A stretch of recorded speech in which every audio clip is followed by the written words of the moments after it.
अस्सलाम वालेकुम वरहमतुल्लाहि वबरकातुहू।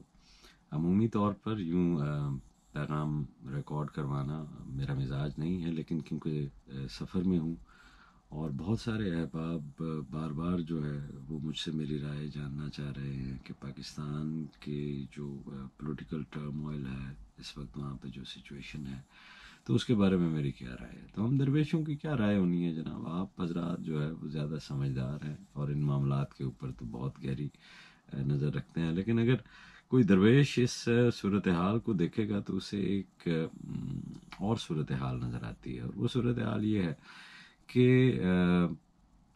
एक चरवाहा था और उसके पास बहुत सारी भेड़ें थीं। इतनी भेड़ें थीं कि उनका संभालना उसके लिए मुश्किल था। तो अब मैं इसको कैसे संभालूं, उसको बिलाखिर एक तरकीब सूझती है, और वो ये सोचता है कि मैं इन भेड़ों को हिप्नोटाइज कर देता हूँ। और आधी भेड़ों को वो हिप्नोटाइज करता है, उन्हें कहता है कि तुम शेर हो, लिहाजा तुम्हें डरने की ज़रूरत नहीं, you need not to be afraid, you are a lion. और बाकी जो आधी भेड़ें रह जाती हैं उनको हिप्नोटाइज करता है, उन्हें कहता है कि तुम चीते हो, कोई तुमसे नहीं जीत सकता, तुम्हें क्या दौड़ने की ज़रूरत है। तो यूं उसका हिप्नोटिज्म काम कर जाता है, और आधी भेड़ें ये समझने लगती हैं कि वो शेर हैं, आधी भेड़ें ये समझने लगती हैं कि वो चीते हैं। और जब वो पहली भेड़ उन तमाम भेड़ों के सामने ज़िबा करता है, तो उस ज़िबा होती हुई भेड़ को देखकर आधी भेड़ें तो ये समझती हैं कि ओह, ये तो भेड़ को ज़िबा कर रहा है, मैं तो शेर हूँ। और आधी यही समझती हैं, हाँ हाँ, भेड़ ज़िबा हो रही है, भागी नहीं होगी, मैं तो चीता हूँ।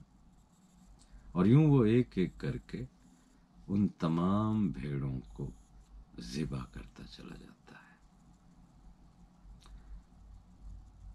कुछ शायद यही सूरत हाल है कि हिप्नोटाइज्ड शीप्स की तरह हम उस रियलिटी से फरार हासिल किए हुए हैं कि हम बिलाखिर पाकिस्तानी हैं। हमारा इसी धरती से रब्त है, और ये सब के सब पाकिस्तानी हैं जी। वो चाहे किसी महक में भी हो, चाहे किसी जोग्राफियाई लोकेशन पे हो, चाहे कोई भी प्रोफेशन रखता हो, एट दी एंड आप वो भेड़ हैं। तो भेड़ों की तरह जो है अपनी रियलिटी को अगर आप जान जाएंगे तो आप यूं आसानी से ज़िबा नहीं होंगे। अल्लाह करीम इन हिप्नोटाइज्ड भेड़ों को जगाए और इन्हें पता चले, और ये यूं ही ज़िबा ना होती रहें। अस्सलाम वालेकुम वरहमतुल्लाहि वबरकातुहू।